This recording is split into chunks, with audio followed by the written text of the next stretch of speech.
My name is Elena Carter, and I'm 31 years old. 2 weeks ago, I bought my first home, an old craftsman-style bungalow tucked at the end of a quiet, tree-lined street. For the first time in my life, I had something that was entirely mine. No roommates, no borrowed spaces, no shared leases, just me. And the future I'd spent 15 years building. That morning started like any other. Sunlight filtered through my kitchen window, casting golden squares onto the hardwood floor where unopened boxes still waited. I stood barefoot with a coffee mug in one hand, sorting through bills and grocery flyers, letting the warmth settle over my shoulders. Then I saw it. A certified letter, thick and official, stamped with legal markings. My stomach turned before I even opened it. Something in me already knew this wasn't good. I tore the seal, and my world stopped.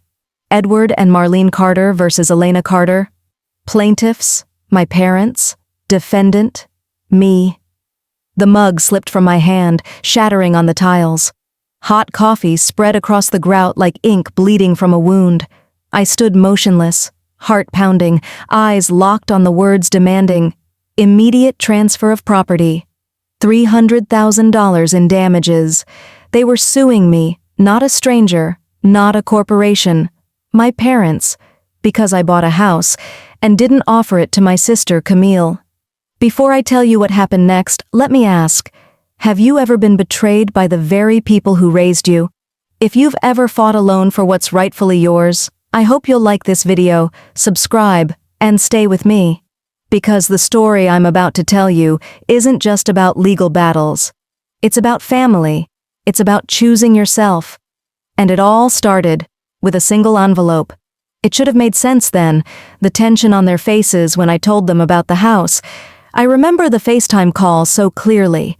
I was standing in the living room, echoey and empty except for a folding chair and a champagne bottle I'd been saving since last year's promotion. The sun was streaming in through the back door as I panned the camera around. "Look, Mom, Dad, I did it." They smiled, but it didn't reach their eyes. My sister Camille hovered behind them in the video frame, arms crossed over a designer hoodie, her lip gloss perfectly applied. "How many bedrooms?" Mom asked, too sweet, too careful.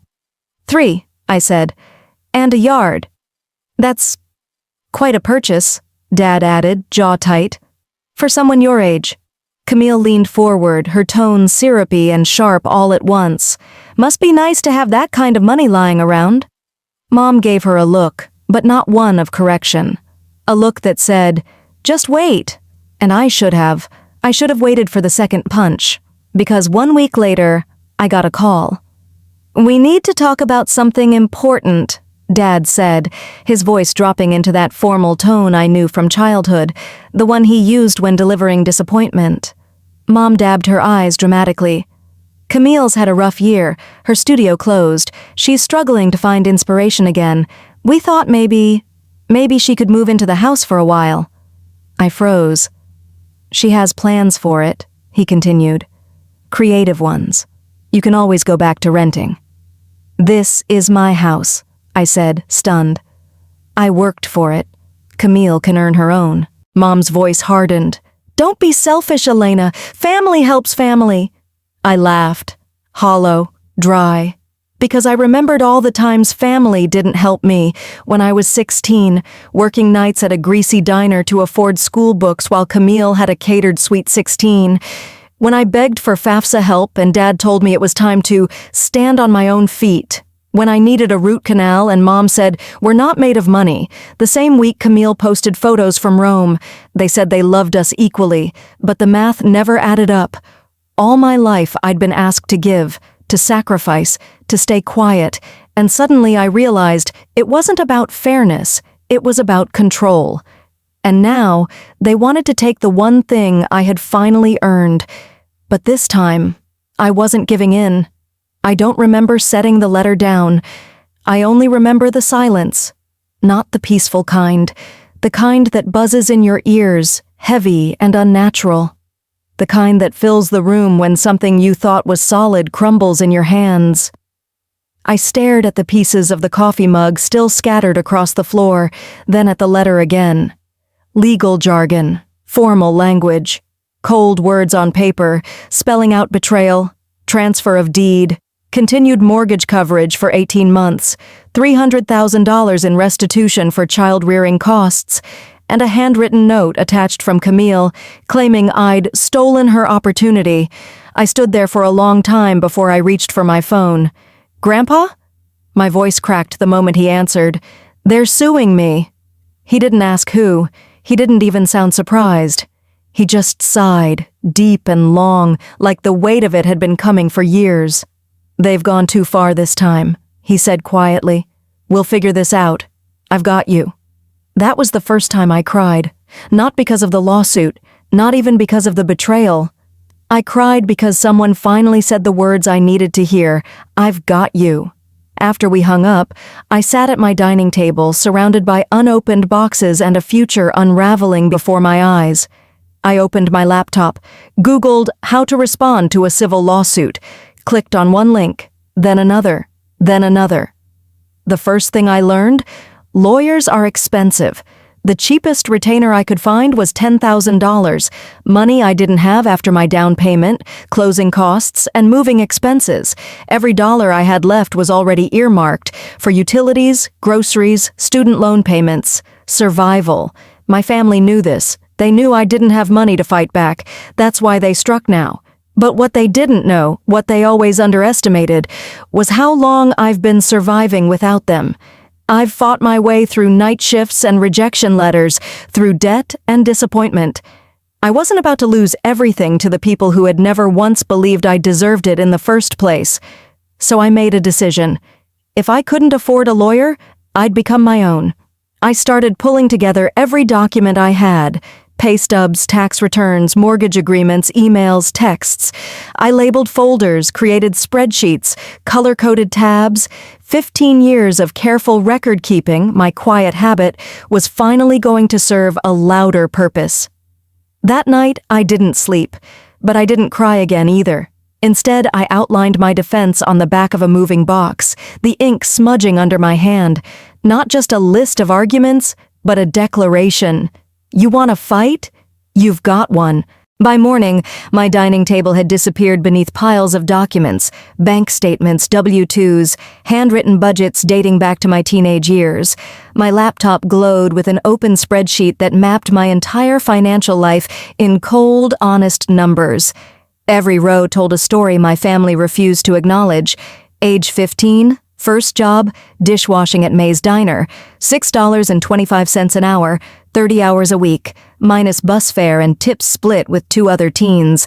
I still remember May's raspy voice, "Keep your head down, girl. Stack your savings before life stacks its bills." I took that to heart. I remember my junior year of high school. While other girls picked dresses for homecoming, I was scrubbing ketchup off plastic trays, stacking plates until my fingers pruned. That same month, Camille had her Sweet 16 party. A DJ, floating lanterns, a 3-tiered cake, and a custom pink dress that cost more than my first 2 paychecks combined. I remember watching it all unfold on social media between cleaning shifts. She danced under twinkling lights while I cleaned sticky booths. No one asked where I was. At 18, when I asked Dad to help me fill out the FAFSA, he looked at me over his coffee mug and said, "You're an adult now. Time to figure things out on your own." A week later, I signed the lease on a $400 a month studio apartment, roaches included. It smelled like mildew and broken dreams, but it was mine. Camille, meanwhile, was painting murals in her air-conditioned art studio, fully funded by Mom and Dad.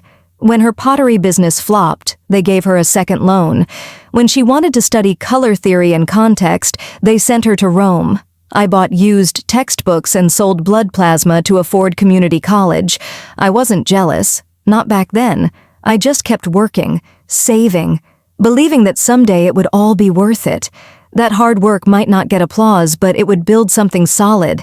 And now that I had built it, they were trying to take it. The more I looked at those numbers, the angrier I became.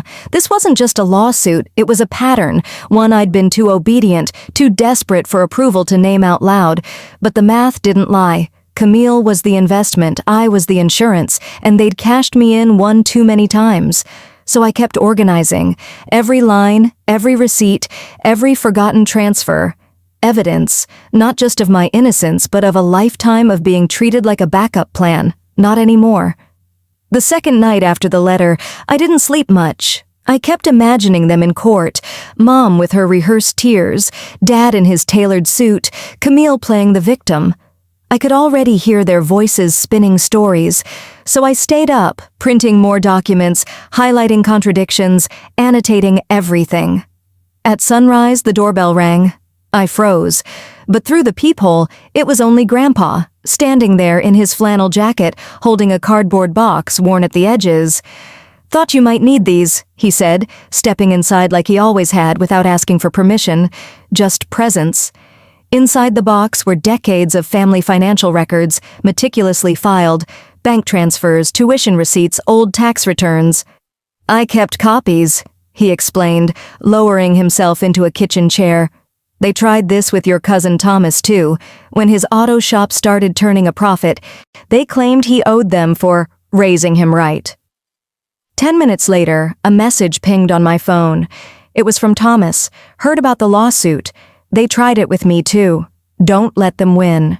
That day, for the first time in weeks, I didn't feel alone. Support started appearing in quiet ways. Mrs. Chen, the retired teacher 2 doors down, stopped by with a casserole and a potted fern.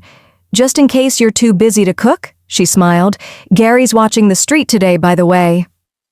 Apparently, my neighbors had noticed Aunt Marlene's silver Mercedes doing slow loops past my house. They'd set up an informal watch rotation.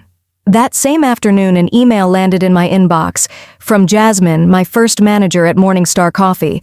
Subject, I heard, "Remember that Employee of the Year award you earned sophomore year? If you need a character reference, I'm your girl. You worked harder at 16 than most adults I've managed."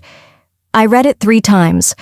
Later, I found a voicemail from my former professor at community college. "You always submitted assignments early, Elena. Don't let them define your character for you." People were stepping forward, quietly, steadily. No dramatic declarations, just solid presence, the kind my blood family had never offered me. And slowly, something began to shift. Not the lawsuit, not yet, but inside me. This house, my house, was no longer just a financial milestone. It was becoming a refuge, a headquarters, a symbol. A neighbor dropped off lunch. My grandpa brought over tools. Thomas sent me files. Jasmine followed up with legal contacts. Every visit, every text, every casserole was a brick in a new kind of foundation.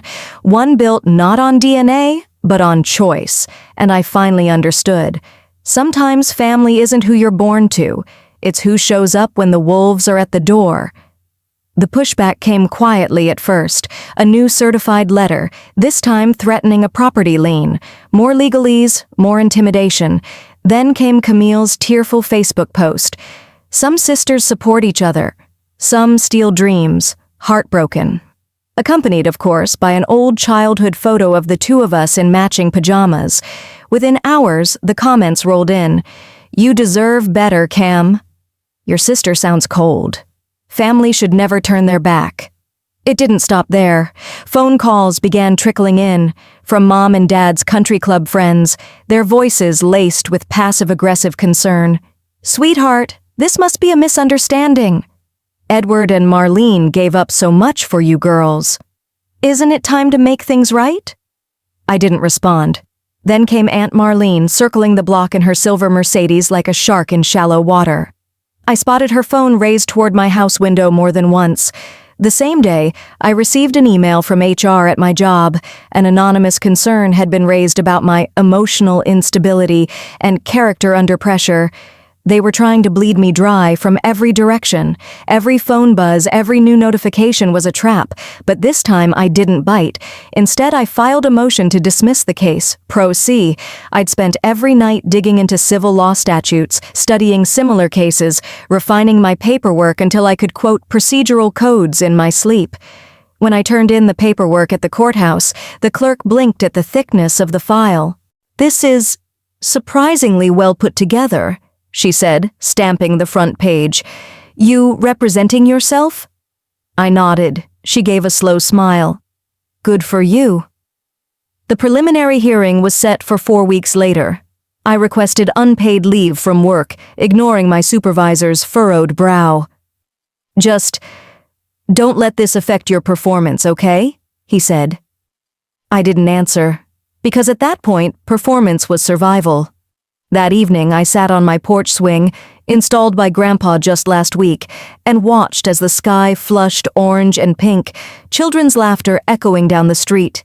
I remembered walking this block as a teenager, promising myself that one day I'd earn a home like this. Dream smaller, Mom once said, after glancing at one of my old vision boards. Maybe I should have, but I didn't.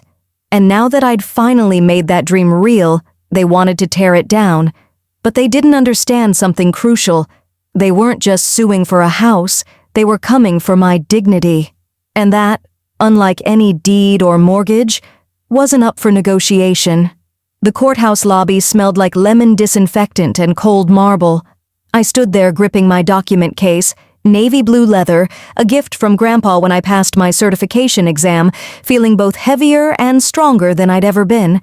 My blazer was pressed, my exhibits were color-coded, and my nerves, surprisingly calm. Then I saw them. My parents, sitting on the opposite bench, matching in their muted tones and studied expressions. Camille beside them, draped in a soft beige shawl, holding tissues she hadn't even used yet. Aunt Marlene stood behind them, lips curled in what she must have thought was a gracious smile.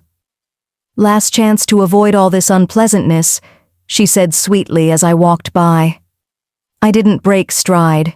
Inside, the courtroom was smaller than I expected, intimate, quiet, no place to hide. All rise, the bailiff announced as Judge Ramirez entered, efficient and unreadable. She scanned the room, pausing only slightly at my parents' coordinated ensemble. Let's begin, she said. My father's attorney stood first, delivering a speech about family obligation, traditional values, and emotional debts that can't be quantified with money alone. He cited USDA statistics on the cost of raising a child. My mother dabbed her eyes as he spoke. Camille sniffled on cue. I let them perform, until it was my turn. Your Honor, I began, rising with my binder in hand, I object to the implication that standard parental care creates retroactive financial claims. Judge Ramirez raised an eyebrow. Sustained. Please proceed with your actual defense. I laid out my exhibits with methodical precision.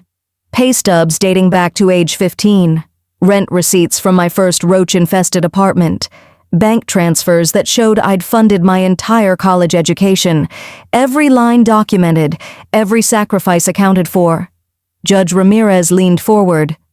Did your parents provide any financial support during your adult years? None, Your Honor, I replied, flipping to the spreadsheet. In fact, they repeatedly prioritized my sister's lifestyle over basic support requests, such as when I needed emergency dental surgery, and they chose instead to wire $2,000 to Camille for creative supplies. Camille took the stand next. She described her dream of turning my house into an art cafe, how it would heal her soul, how I was hoarding potential. And how would you cover the mortgage, taxes, and upkeep? The judge asked. She blinked. Well, Elena's always been good with money. A pause. I see, Judge Ramirez murmured and made a small note. By the time we broke for recess, my exhibits were neatly stacked, my voice steady, and my story undeniable. This wasn't just about fairness, it was about truth. And in that courtroom, finally, truth had the louder voice. The final hour of the hearing passed in silence, broken only by the rustle of papers and the occasional clearing of throats. Judge Ramirez flipped through the last of my evidence, 15 years of documentation, each tab color-coded and labeled with the same diligence I once used to track grocery coupons. She closed the folder with a soft but final-sounding click. She looked up. I've reviewed the arguments from both parties, she said, voice steady but sharp. This case, despite its emotional weight, is not legally complex. My chest tightened. Parents are not entitled to financial reimbursement for raising their children, she continued, and certainly not entitled to demand property or compensation years later, especially when that child has demonstrably provided for herself. She turned toward my parents. Would you be making these demands if your other daughter, Camille, were financially stable? The silence that followed was louder than any objection. My mother shifted in her seat. My father looked down. Camille stared blankly ahead, no longer crying. I find no legal merit to this lawsuit, the judge declared. Case dismissed, with prejudice. It took a full second before I realized what those words meant. I'd won, not just legally, but morally, publicly, officially. Behind me, I heard Aunt Marlene's sharp gasp. Camille's voice rose into a protest, half whimper, half indignation. She always thinks she's better than us. But no one listened this time. Security escorted them out, still muttering. My parents walked slowly, dazed. My mother turned back once, her expression unreadable, somewhere between disbelief and disdain. And me? I stood motionless in the center of that quiet courtroom, not triumphant, not gloating, just relieved. I felt the weight of 15 years lift, not all at once, but like a slow exhale, the kind you don't even realize you've been holding until it finally leaves your lungs. As I stepped into the sunlight outside the courthouse, I saw Grandpa waiting near the curb, leaning against his old pickup. "You okay, kid?" he asked. I didn't answer at first. I just looked at the glass doors behind me, at the place where I'd faced the people who once called themselves my protectors. "They lost," I said finally. Grandpa nodded. "Number." They revealed themselves. He pulled open the passenger door. "Come on, let's go home." Home. Not just a house now, but a space no one could take, a boundary they could no longer cross, a declaration written not in legal ink, but in truth. And for the first time in my life, I wasn't waiting for anyone's permission to feel safe. 3 days after the courtroom victory, the house felt different, not quieter, because it had always been quiet, but fortified. Each doorknob I turned, each floorboard I stepped on, carried a new kind of weight. The first evening back, I sat on my porch swing with a cup of tea and watched the sun dip behind the rooftops. The air smelled like cut grass and autumn, and for once I didn't check the security cameras every 5 minutes. The cameras still blinked silently, still watched, but now they weren't sentinels of paranoia. They were boundaries earned. A soft knock on the door startled me. It was Mrs. Chen from next door, holding a warm apple pie wrapped in foil. "We read about the verdict," she said, eyes kind. "Thought you might want something sweet, and a few minutes without explaining yourself." Behind her, her husband waved from the sidewalk. "We've got your back, kiddo." Later that weekend, Thomas and Rachel came by, my cousins, the ones who knew what it meant to fight the family machine. Their kids ran barefoot across my backyard while Grandpa supervised the grill, wearing the same grease-stained apron he'd used since I was 6. Sarah, my co-worker, brought garden flowers in a chipped mason jar. Jasmine, my first boss, mailed me a card that read simply, "Proud of you, let them underestimate someone else next time." Each face, each hand extended, was a piece of something I never thought I'd have. A chosen family. We ate on the back patio, laughter mixing with the scent of barbecue and citronella. Someone played music from a Bluetooth speaker. Grandpa clinked his glass against mine and raised a quiet toast. "To this house," he said, "and to the woman who built it, not just with bricks and beams, but with grit, grace, and a spine made of steel." My chest tightened, but this time from something gentler than pain. Gratitude, maybe, or healing. After everyone left and the house fell back into its natural hush, I stood in the middle of the dining room. The sunlight from the porch spilled across the floor. I traced it with my bare foot, then looked at the unfinished wooden table Grandpa and I had been building together, still raw, still needing polish, just like me, but solid, meant to last. And in that moment, I understood something I'd never dared to believe before. You don't need shared blood to build a family. You just need shared respect, shared effort, shared truth. These days, the house no longer echoes with anxiety. Instead, it hums with quiet routines, soft laughter, the rhythm of something steady and true. The dining table Grandpa and I built now stands proudly in the center of the room, its grain still imperfect, but beautifully so. Around it sit people who choose to show up, not because they're obligated, but because they care. Maple, my rescue mutt, naps by the back door in a patch of afternoon sun. The porch light clicks on automatically each night, a small ritual I've kept, not for protection, but as a signal. This place is lived in, loved, claimed, and slowly, I'm learning that peace isn't just the absence of chaos. It's the presence of self-respect, of boundaries, of truth you don't have to justify. Sometimes I still get messages, thinly veiled jabs from relatives, echoes of a family who chose control over connection. I don't answer them anymore, because I no longer need to explain why I chose myself. I don't know what tomorrow brings, but I know this. Family isn't about blood. It's about behavior.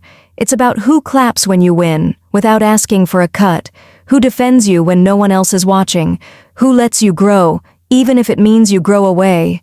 And if you've ever had to fight for what was already yours, if you've ever been made to feel selfish for setting boundaries, or been told you owed someone your success simply because they share your last name, I see you.